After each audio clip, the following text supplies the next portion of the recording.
To your left is the screwbean mesquite grassland habitat that was mentioned earlier. The shrub-like tree scattered throughout is the screwbean mesquite. They have sharp spines, like many plants in New Mexico, and have little almond-shaped leaves. Between May and August, these trees will have numerous yellowish flowers. Their name stems from their unique spiral seed pods that look like a screw. Screwbean mesquites are an extremely valuable component in this ecosystem. Screwbean mesquite communities provide year-round habitat for towhees, doves, and quail, and many insects and hummingbirds drink the nectar from the flowers. In summer months, look for verdins, black-tailed gnatcatchers, black-chinned hummingbirds, ladder-backed woodpeckers, and pyroluxias in these trees. Screwbean mesquite communities also provide cover to small mammals, including kangaroo rats, mice, cottontail rabbits, and wood rats. The seeds of this mesquite need to be digested to germinate, and thankfully, many living things eat these seed pods, including birds, rodents, coyotes, deer, and even humans. Mesquite meal is a traditional Native American food used for centuries by desert dwellers.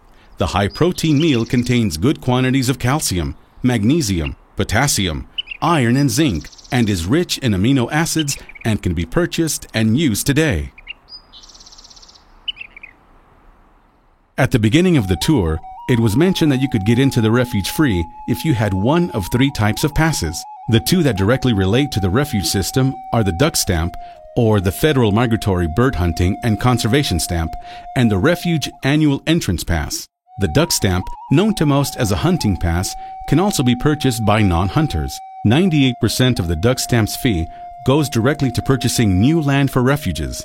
As a matter of fact, Bosque del Apache was one of the first refuges purchased with Duck Stamp funds. Today, this program has raised over $750 million that purchased 5.3 million acres of habitat.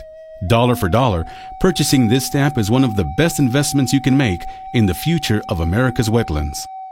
The second option, the Refuge Annual Entrance Pass, is a more direct way of contributing to Bosque del Apache NWR. When you buy a Refuge Annual Entrance Pass, 80% of the money goes back to the refuge it was purchased from.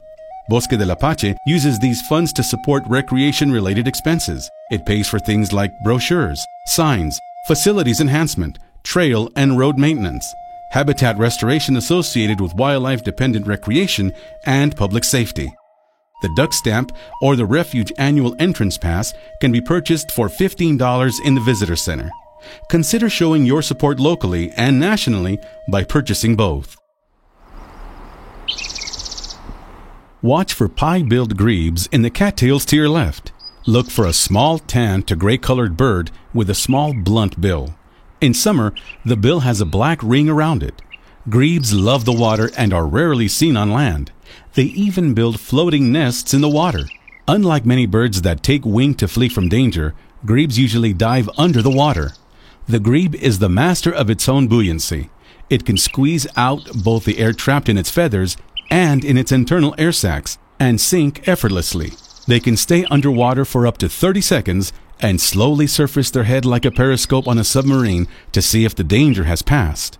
One interesting thing about grebes is they intentionally eat their own feathers. In fact, up to 50% of a pie-billed grebe's stomach contents may be its own feathers. It is thought that a grebe's gizzard can't grind up all of the sharp fish bones it consumes, so the feathers are needed to protect its stomach and slow down the digestive process so the bones are better digested.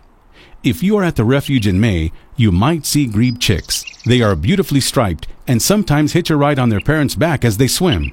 Your timing has to be just right, as the chicks grow rapidly and can fly in less than a month.